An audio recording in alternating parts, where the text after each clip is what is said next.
Our sister Fatima says that she has to take a medicine and that medicine has gelatin in it, and so she is confused. Is gelatin in medicinal tablets permissible? Standard question, we always get asked it. So today inshallah we will answer this question in an academic fashion. Firstly, what is gelatin? Gelatin is a type of protein. It is derived from animal tissue. It is a form of collagen. And it has properties that makes it useful for various foods and medicines. Of them is that it can be very easily made relatively tasteless and odorless, and it has a protective layer.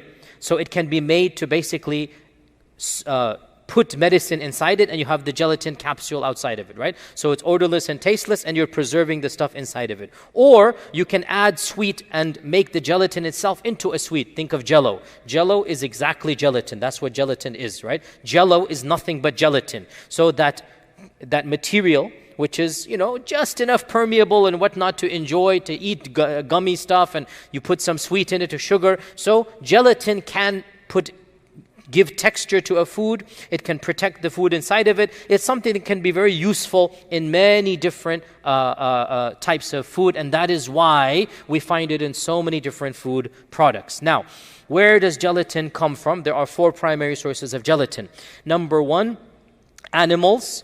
Number 2, fish. Number 3, plants. And number 4, synthetically produced. Okay? These are the 4 primary sources of gelatin. Now, we are talking about the first one. If gelatin comes from fish, it is halal for us. If gelatin comes from plants, it is halal. If gelatin is synthetically manufactured in a laboratory, it is halal. However, don't quote me, but like 80 to 90% of the gelatin in the world comes from the first category, which is animals. You do not find gelatin from plants except with great difficulty.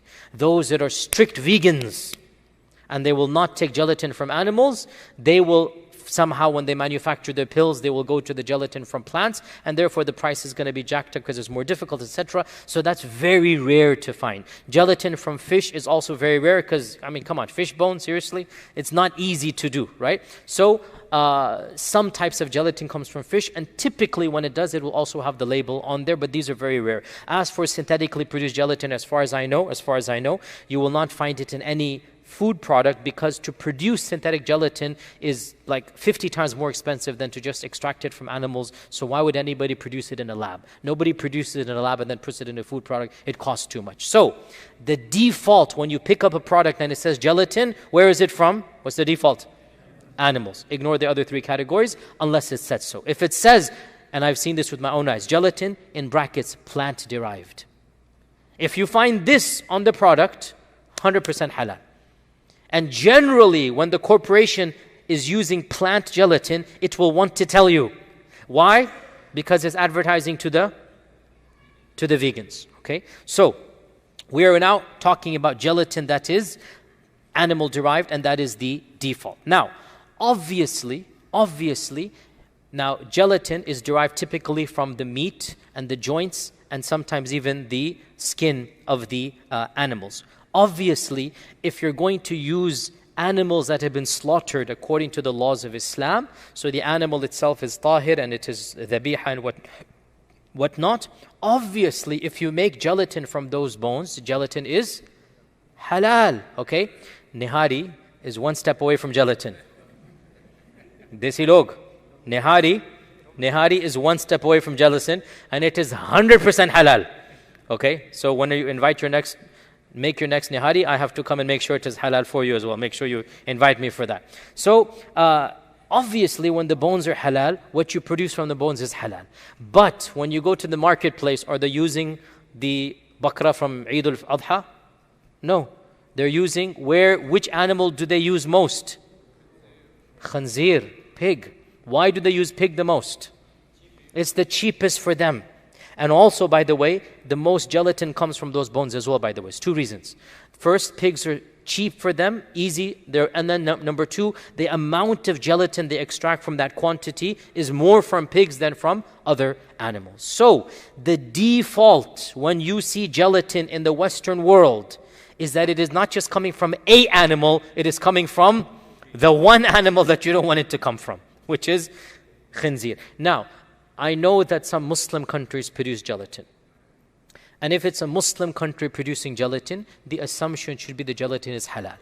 Because we do not expect any Muslim country to produce from khinzir. They're going to be producing it from cows and whatnot, and we assume it is halal. But we are worried about now the non-Muslim lands that we live in. So we say the most of the gelatin that comes from the substances that we purchase on our shops here in this part of the world, it is actually coming straight from the most najis animal, and that is the pig. So with that, that was all introduction.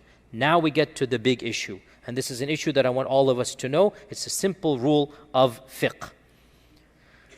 Does something that is najis become tahir when it changes?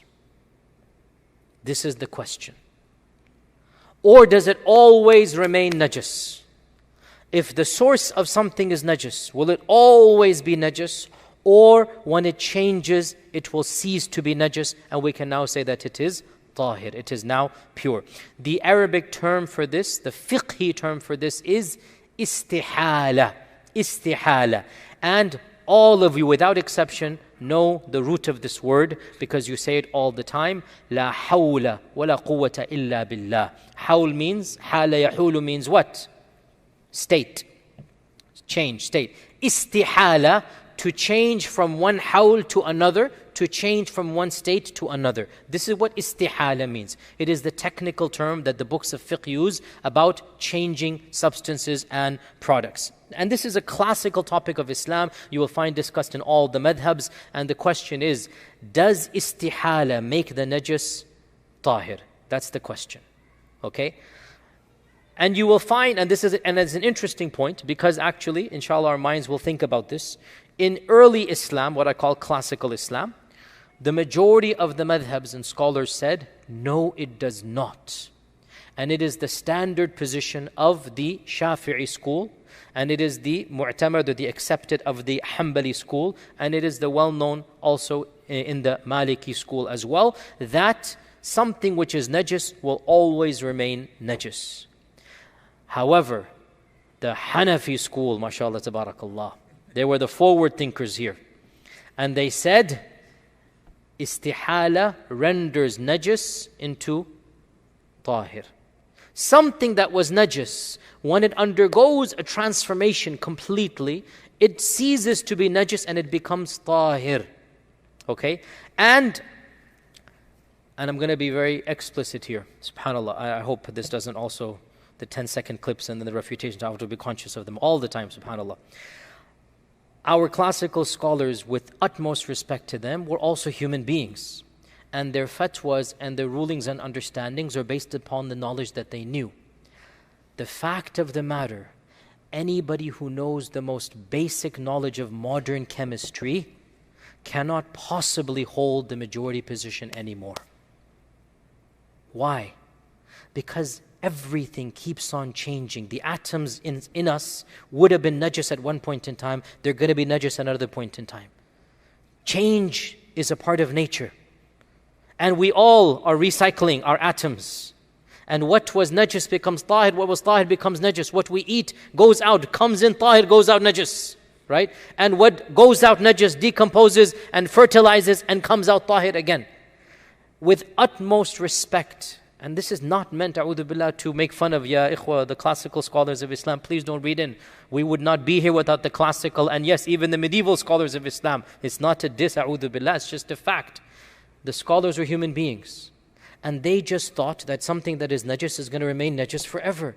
We love them, we respect them, but we now have knowledge of chemistry, knowledge of basic physics, knowledge that they did not have. Something that is najis, when it changes and decomposes and completely becomes something else, it is no longer the original, and it is no longer najis, it becomes tahir. We eat that which comes from the najis, it becomes tahir.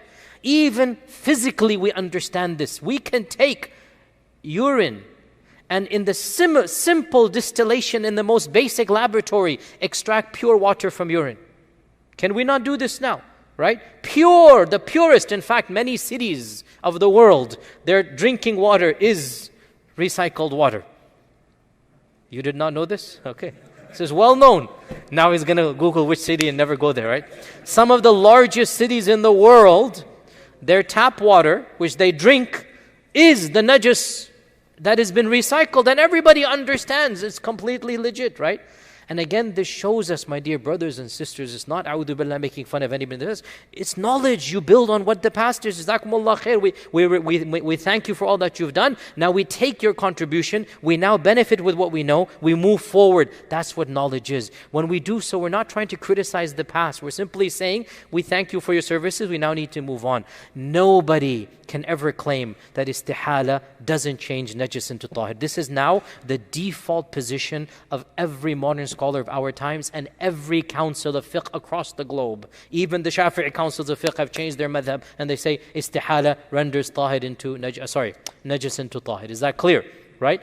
Now, and this is the position of all the scholars of modern times, regardless of what the classical said, because it's common sense and chemistry proves this. Now, we firmly believe, now what's the evidence, by the way? The evidence is many, many evidences. Of them is vinegar.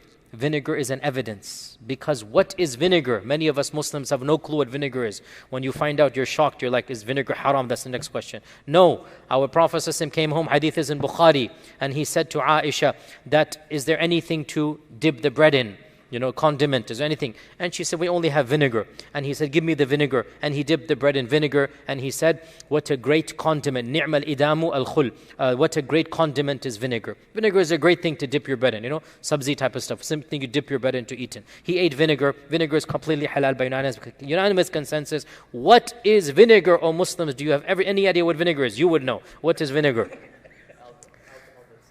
It is khamr that has gone through the entire fermentation process. You cannot get vinegar without an intermediary of actual khamr. Why, O Muslims who mashallah, alhamdulillah, may Allah keep us this blissfully innocent, we should keep this blissful innocence. Why do they cork alcohol? Why is alcohol always blocked? We don't want any air in it. They don't want, let me rephrase that. They don't want any air in it. Why? Because if you uncork the alcohol, and you leave it be, what happens? It becomes vinegar. That's what vinegar is. Vinegar is fermented alcohol, right? Now, the majority of madhabs say that alcohol is najis. Whether it is or not is a separate issue. I will talk about that one day. But that's the position they have. And the majority of madhabs, all the madhabs say that vinegar is tahir. You understand what's just happened here? Istihala. The majority of madhab, all four madhabs say that alcohol is najis. Khamr is najis. And all the madhabs say vinegar is tahir. What just happened? Istihala. This shows us. Another example that is given as this is the issue of skin leather. Our Prophet passed by a sheep, hadith is in Abu Dawood, and the sheep was dead. It wasn't dhabah, it died. So, of course, nobody's going to eat the sheep. The Prophet said, why don't you take the skin and use leather, get the leather from the dead animal? And they said, Ya Rasulullah, it's maita, it's a dead animal, it's najis. And our Prophet said, tanning the animal purifies the skin. Tanning the skin purifies it. Tanning the skin purifies it. Now, the skin, if you take it, filthy, wet, whatnot, this is najis, correct? Yeah. Now, you're going to tan it, which means you go through a chemical process, you put it in the sun, you do this and that, you completely change it. It's a complete transformation. It was najis, now it is tahir. So, this is the evidence in the Sharia that clearly indicates istihala does make the najis into tahir. We are all understanding this point, right? Okay, final big section, then we are done. Now that I've proven istihala is indeed legitimate in transforming najasa into tahara, the question we need to ask ourselves is the following. Is the extraction process for gelatin a valid istihala or not? This is the question. We agree that istihala changes najis into tahir. Agreed. Has gelatin undergone a sufficient istihala? Is this a fiqhi question or a chemical question? Who can tell me? Chemical question. So believe it or not, based on what answer a chemist will give, the faqih will have a different answer. You understand this point here? Once again, we are seeing different specializations coming into place. And if you Google, is gelatin halal? Without understanding this usul that I've taught you, this is all usul. Without understanding this usul, and you quote me 10 ulama, 7 of them or 6 of them will say gelatin is najis. 3 or 4 will say gelatin is halal. And you go look up those 3 or 4 who say gelatin is halal. And they will say so based upon the understanding that istihala has occurred in gelatin. In fact, there is no disagreement amongst all the 10 about the usul. The disagreement is in chemistry, not in fiqh, believe it or not. So who should we ask? A faqih or a chemist? For this issue, we need the faqih chemist. I'm a chemical engineer, by the way. Okay? I have a minor in chemistry. It's true, I do actually. It's all gone, by the way. It's all completely gone. But who should we ask? The faqih or the chemist? In this case, we need to ask the chemist. We need to ask the chemist, has a genuine transformation occurred in the extraction process of gelatin? With my utmost respect to our fuqaha, once we have proven that istihala is good, and it is, we now need to find out whether istihala has occurred, and this is not the job of our fuqaha. They will not tell us if istihala has occurred in gelatin and in the extraction process. This is the chemist's job to tell us. We go to the chemists. I have been to over a dozen specialists, even though, inshallah, I am not a jahil in chemistry and I've done my own research and I have my own position, which is the same. I have personally asked over a dozen specialists, including PhDs in chemistry and biochemistry, including people that have specialized in collagen and in proteins. And I have found them unanimously to tell me the exact same thing as I concluded with my very basic knowledge of chemistry, and that is, what do you think?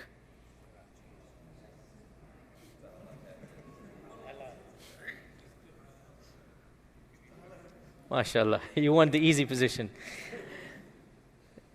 Before I answer you, let me tell you this.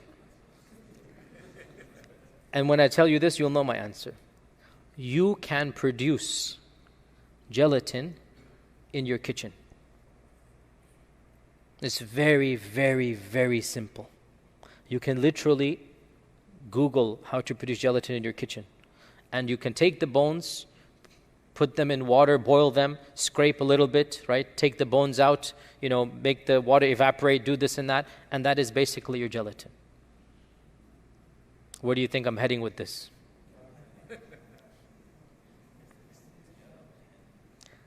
It is not a process that radically changes the structure.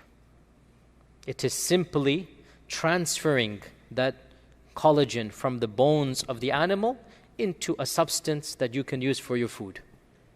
It's a very, very, very basic surface level. It's not even fractional distillation level, if you know your chemistry and whatnot. It's very basic level. And that is why, and one of my friends that I spoke with us about this, and he was very passionate, and he was writing a paper for a fiqh journal. He's a PhD in biochemistry, but he's writing a paper about istihala of gelatin, actually. And he said, just show me any gelatinous structure, and I will tell you with basic microscopes that I have, whether it comes from a pig or a horse or a cow, just by looking at the structure from the microscope. That's how little change has occurred. That I can just look at it and I'll tell you where it's from. And in my own research in this issue, I think it is very clear that istihala, of course, changes najasa to tahara. Yes, we agree. But gelatin does not undergo a process of istihala. Gelatin does not undergo that process. You simply take the protein material from the bones of the pig and you transfer it into that candy or into that jello or into that pill that you are using for your medicine. And therefore, it retains its najasa. The verdict will be that it retains the najasa. Okay? Therefore, and by the way, this is the position of the Majma' al-Fiqh al-Islami, and I will always try to quote you Majma' al-Fiqh al-Islami because I have said many, many times, out of the modern councils of the world, it is the largest and earliest and most respected modern council. It meets in Mecca. Rabat al-Alam al-Islami founded it, and it's one that represents almost all of the dominant schools of modern Islam and geographies, and over 100 ulama, and Mufti Taqi Uthmani. All of these great ulama are part of this Majma' al-Fiqh al-Islami, OIC's Council of Fiqh, and they have their qarar, their decree, which is in front of me here, issued October 31st, 1998, about the issue of gelatin, and it's in Arabic, and I simply say that it is allowed to use gelatin if it is extracted from halal sources that are slaughtered according to the sources of Islam, and it is not allowed to use gelatin that comes from haram sources like pig and the bones and the skin of pigs and of the fatwa. This is the fatwa of Majma' al-Fiqh al-Islami in Rabita in Mecca, where pretty much all the scholars that were there, they basically said gelatin does not go istihala. It doesn't count as istihala. That having been said, our sister's question was about medicine. So we say, if the medicine is needed to sustain a reasonable level of life, it's not some beauty product, and there's no alternative, two conditions, then this is darura. If either of these two conditions is not met, if you're taking something for beauty, it's not something that's needed for quality of life. Without it, you're going to suffer or not suffer. It's not a matter of life and death, by the way. Gelatin is not that. It's a matter of, look, you cannot breathe normally. Your blood pressure is going to go high. Something of this nature where the quality of your life will be markedly different, and you have a product here that has gelatin in it, right? And inside of it is your medicine. If you can find a halal alternative for a price that you can afford, then you should go to that halal alternative. And I humbly say, most medicines will have a halal alternative. As far as I know, most medicines will have halal alternatives. Do the research, okay? I even know of a case where the doctor said to him, for this particular medicine, you don't really need the capsule. You can open the capsule, put it into water, then drink the water. Then make sure you go to the doctor. Don't come to me. Go to your doctors, right? Again, people of Islam, don't ask scholars questions that they're not qualified to answer. A scholar is a human being. A scholar is also biased. A scholar has his own views. I cannot give you stock options. I cannot give you, fiqh. You go to me for what I know, and you go to the specialist for what they know. So if you have an alternative, excellent. If not, ask your doctor what not. Okay, this medicine, is it allowed for me to put in another substance without taking the capsule? And inshallah, this would be the ideal thing. If you're not able to, there's no substitute, and the doctor says, no, this has to go intact into your stomach, whatever. In this case, لا يكلف الله نفسا إلا وسعها, and you are allowed to take this medication if there is no alternative. And with that, inshallah ta'ala, we come to the conclusion of today's halaqah. Inshallah, tomorrow we will have our lecture. Wassalamu alaikum wa rahmatullahi wa barakatuh.